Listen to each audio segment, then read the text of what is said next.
Just because these dudes wear a suit and talk like Steve Urkel don't mean they always right. Shout out to the Jets, man. The Jets do a good job of showing blitz and disguising the guys that's going to drop back in coverage, with one of them being the spy. We're going to circle him here in a minute.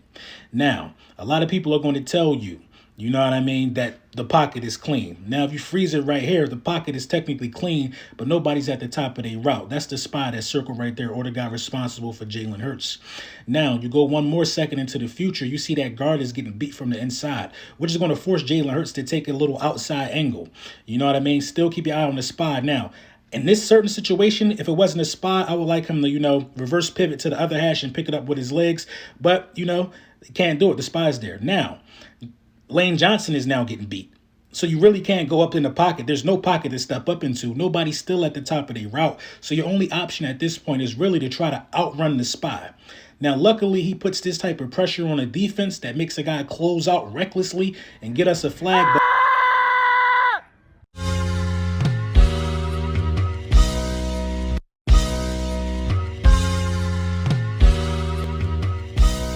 Step back and watch the step cook. You want 17 birds?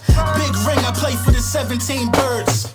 Hit my line if you want 17 birds. Big ring, I play for the 17 birds. I know a guy if you want 17 birds. Big ring, I play for the 17 birds. I know a guy if you want 17 birds. Big ring, I play for the 17 birds. Yeah, I'm from the 17. Yes, sir. Yes, sir. Yeah.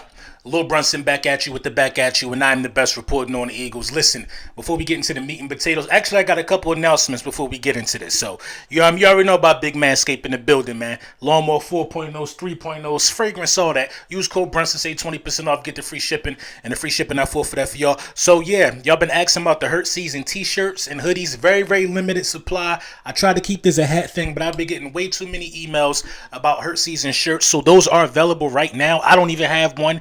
Brand new. We just did it last night, spun it up and threw it on the website. So check that out. Also, last but not least, PhillySportsTrips.com. I will be at Washington at FedEx Field for week 3. I'll put the link to the description for PhillySportsTrips.com so you guys can also join. Philly Mike going to be there too, I think. So he is going to be a vibe. If you want to see some of your content creators, pull up, man. Get on that charter bus, get that ride, and let's talk about it. Listen.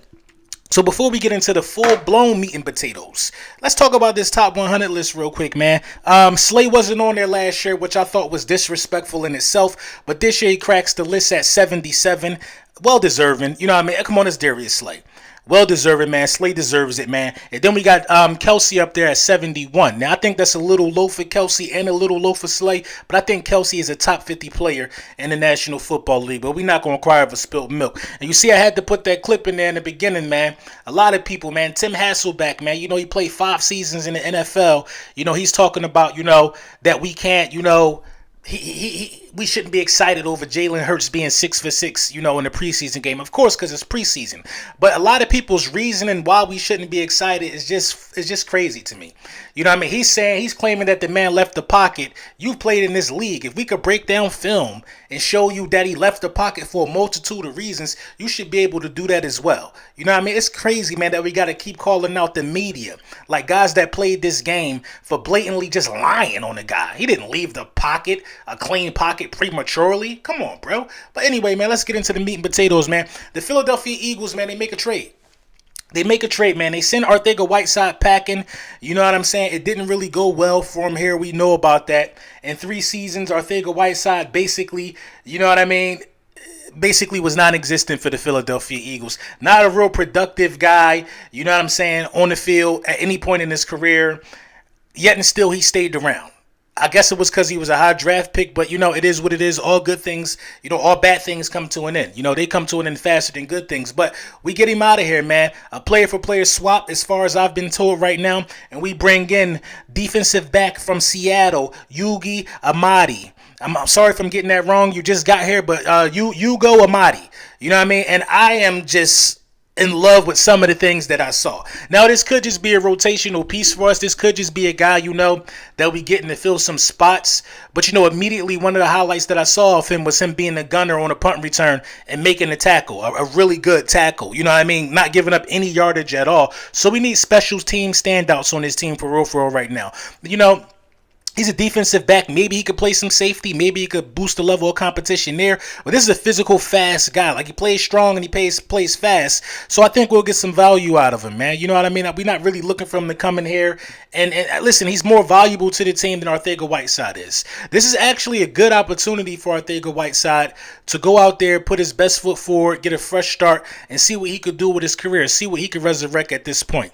Because as of right now, the Philadelphia Eagles, we've done all we can, according to my standards. And you bring in A.J. Brown and then you draft, Devontae Smith. Like, how much more do you think he's going to be able to improve to get playing time over guys like that and Quez Watkins? I mean, I don't even think he can get more playing time than Jalen Reagor at the position.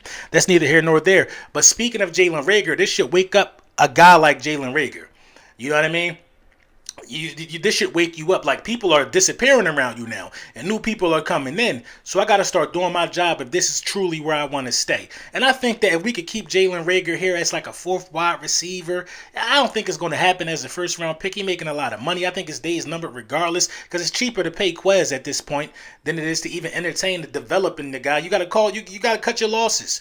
You know what I mean? You got to cut your losses, and I think Howie Roseman is prepared to do that. And judging by, this Arcega-Whiteside move, it shows he's prepared to cut his losses. You know what I mean? Prepared to cut his losses. Because from what I heard, Amadi was about to be released yesterday. But Howie Roseman probably, hollered at him real quick. Hey, before he get on the open market, people might be interested in him. I'll do a 1-for-1, a head-up swap. You know what I mean? Maybe Arcega-Whiteside can learn from DK Metcalf about how to be a true physical wide receiver. Maybe he can learn small nuances of the game from Pete Carroll. But it is what it is at this point. You know what I mean?